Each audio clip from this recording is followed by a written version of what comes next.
va commencer cette émission en abordant tout d'abord la situation économique de l'Inde au retour du voyage présidentiel. Qu'est-ce qu'on peut en dire, Nicolas ?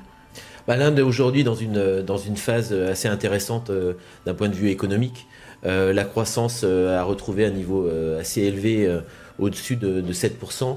Depuis 2014 et le changement de gouvernement, on a donc le Premier ministre Modi qui a été élu mi-2014, qui était d'ailleurs l'ancien dirigeant de l'État du Gujarat dont on parle aujourd'hui.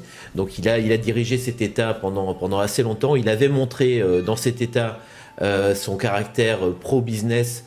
Et le Gujarat est un État qui est assez accueillant en termes d'investissement étrangers et qui a mis pas mal de mesures en place pour attirer les investisseurs indiens et étrangers et faciliter la vie des affaires.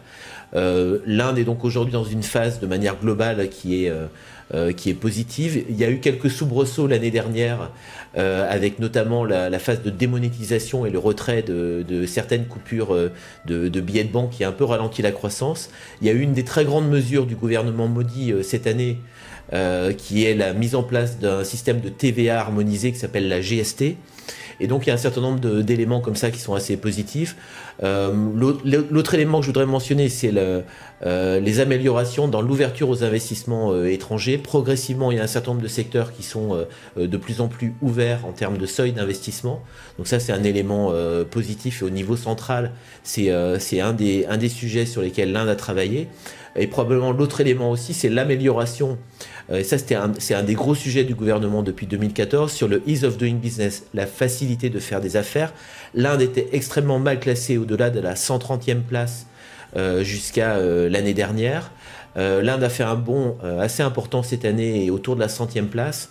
Ils ont évidemment l'ambition de monter beaucoup plus haut et pour cela, ils prennent un certain nombre de mesures de facilitation de la vie des affaires qui vont dans le bon sens pour les entreprises indiennes et pour les entreprises étrangères. Donc ça, c'est tout un tas d'éléments positifs.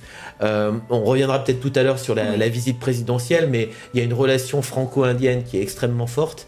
La relation stratégique des deux pays est très bonne et la relation de nos dirigeants, du Premier ministre Modi et du président Macron est aussi excellente. Donc aujourd'hui, je dirais que les planètes sont alignées pour qu'il y ait encore davantage d'entreprises françaises qui viennent investir en Inde. Alors justement, on va y venir tout de suite et on va notamment aborder ces liens qui sont très forts et notamment dans le tourisme. On va écouter une vidéo de Sheetal Muncho, qui est la présidente d'Atout France en Inde et qui nous en parle. Bonjour, je m'appelle Sheetal Muncho et je suis la directrice de Atout France en Inde, basée à Mumbai. Nous sommes à l'intérieur de Mani Bhavan, désormais le musée, mais qui était l'ancienne maison iconique et historique de Gandhi ici en Inde. Et je vais vous parler un petit peu des liens touristiques entre la France et l'Inde. Le nombre d'Indiens qui voyagent autour du monde aujourd'hui, c'est un nombre croissant. Il y a une évolution de la classe moyenne qui a envie d'aller à la découverte de nouvelles destinations. La France a une image très positive aux yeux des Indiens, que ce soit dans le domaine de luxe, art de vivre, gastronomie, œnologie, culture ou encore tourisme pur et dur. La France a tiré son épingle de jeu. Aujourd'hui, elle est la première destination dans l'espace Schengen et l'Europe en ce qui concerne les Indiens. On est à 600 000 touristes avec pour objectif de passer à 1 million d'ici 2020.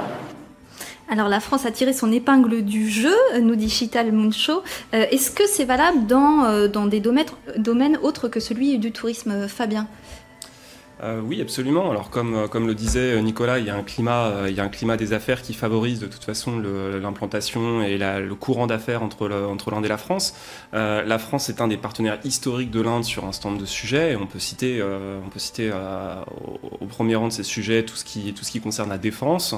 Dans le cadre des besoins de l'armée, de la marine et de l'aviation indienne, il y a une collaboration assez forte qui se fait entre la France et l'Inde, à la fois en termes de